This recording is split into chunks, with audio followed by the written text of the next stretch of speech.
बहुत से इन्वेस्टर अपनी रिटर्न में तो फोकस करते हैं, जो टैक्सेशन पार्ट का उसको ना इग्नोर कर देते हैं।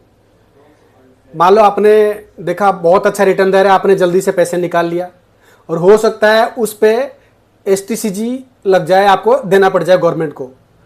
तो जब तक हम ये टैक्सेशन समझेंगे नहीं, हम ऐसी गलतियां करते रहेंगे। पिछले वीडियो में हमने देखा LTCG और इस वीडियो में हम देखेंगे STCG। STCG का मतलब है short term capital gain.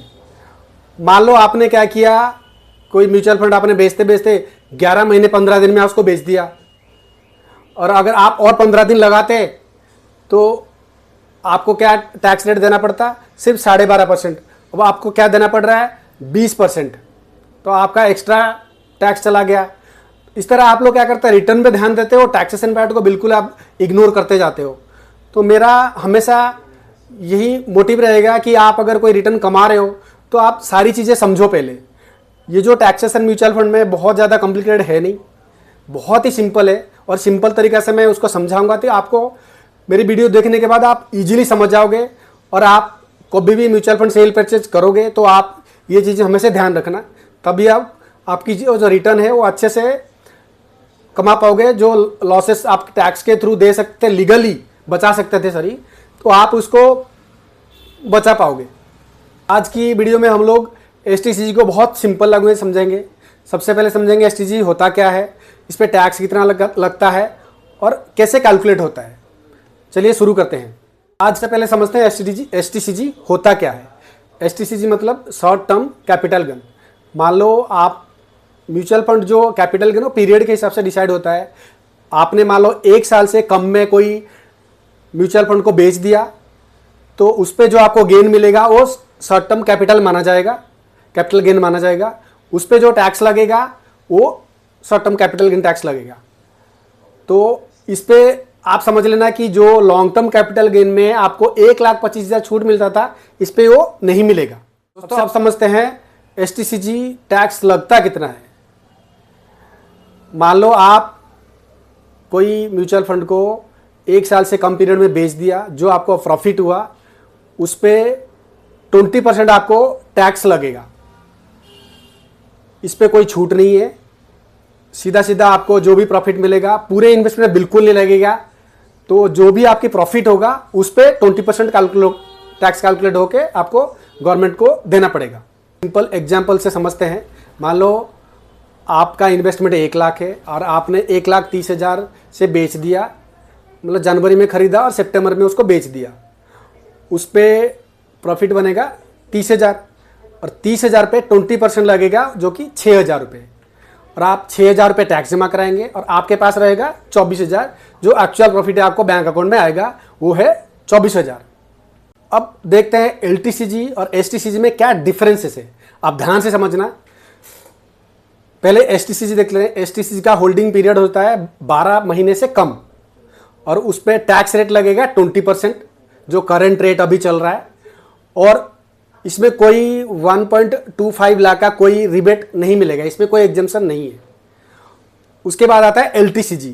LTCG मान लो 12 महीने से ऊपर आप कोई म्यूचुअल फंड बेचते हो, उसको LTCG बोलेंगे। उस पर टैक्स लगेगा 12.5% और उस पर आपको 1,25,000 का छूट मिलेगा। इसलिए लॉन्ग टर्म इन्वेस्टमेंट हमेशा टैक्स के पॉइंट ऑफ व्यू से बहुत अच्छा बेनिफिशियल होता है। आप जितने शॉर्ट टर्म में करोगे तो आपका देखो 20% लग रहा है, वही अगर आप 1 साल बाद ही उसको बेचोगे तो 12.5 पे आ जाओगे। तो ये आप ध्यान रखना, आपको हमेशा लॉन्ग टर्म इन्वेस्टमेंट की सोच के चलना। शॉर्ट टर्म आप जितना अवॉइड कर सकते हो कर लेना। अब देखते हैं फ्रीक्वेंट बाइंग सेलिंग के प्रॉब्लम। इसमें क्या होता है, आप लोग क्या करते हैं, रिटर्न देखते हो। मान लो थोड़ा बस हाइक हो गया, मार्केट थोड़ा ऊपर आ गया, आप बेच दिया, फिर खरीद लिया, फिर बेच दिया। इस तरह कर करके आपने ना STCG बहुत ज़्यादा पे कर देते हो। आप सोच रहे हो मैं रिटर्न कमा रहा हूँ, लास्ट में देखा तो बहुत ही कम आपने रिटर्न कमाया, सारे के सारे तो STCG में ही चला गया। तो आप हमेशा रिटर्न को मत देखो, आप टैक्स इम्प्लीकेशन को जरूर देख लेना कि भाई मेरे टैक्स के बाद मुझे क्या अमाउंट मिल रहा है। आप बार बार सेल परचेज करके आप सोच रहे हो बहुत इनकम कर रहे हो, ऐसा बिल्कुल नहीं है। आपके बहुत बड़ा पार्ट जो है वो STCG में आप पे कर रहे हो। तो इसलिए आप इन चीज़ों को अवॉइड करना बहुत ज़रूरी है। अब देखते हैं एसटीसीजी टैक्स कम करने की कुछ टिप्स देख लेते हैं। अगर आप लीगली टैक्स प्लानिंग करना चाहते हो तो कुछ चीज़ें आप ध्यान रखोगे तो आप कम से कम एलटीसीजी पे करोगे, बचा सकते हो मतलब एसटीसीजी। सबसे पहले आपको देखना है, आपका मान लो आप बेचना चाह रहे हो, सबसे पहले पीरियड देखना, स्टेटमेंट में देखना आपने कब खरीदा था, वो पीरियड जरूर देखना है। मान लो 11 महीना हो रहा है, आप 1 महीने बचा सकते हो उसको, तो इस हिसाब से आप उसको अवॉइड करके आप एसटीसीजी को एलटीसीजी में कन्वर्ट कर सकते हो। उससे क्या है, सीधा आपको 20 से 12 देना पड़ेगा। दूसरी बात, तो शॉर्ट टर्म मार्केट में इन्वेस्टमेंट देके और इनकम देके आप खरीद बेची बिल्कुल मत करना, तो इससे क्या होगा, आप नुकसान में आ सकते हो। और रिडम्पशन से पहले टैक्स इंपैक्ट जरूर कैलकुलेट कर लेना कि मैं इतना बेचूंगा, इतना टैक्स लगेगा, मुझे नेट इतना मिलेगा, तो उस हिसाब से आप टैक्स कैलकुलेट पहले ही कर लेना ताकि आप टैक्स बचा सको वो लीगल तरीके से। अब मिस्टेक्स हम लोग देख लेते हैं, लोग क्या कॉमन मिस्टेक करते हैं। पहले तो एसटीसीजी और एलटीसीजी में डिफरेंस नहीं समझ पाते लोग, तो ये बहुत बड़ा मिस्टेक है।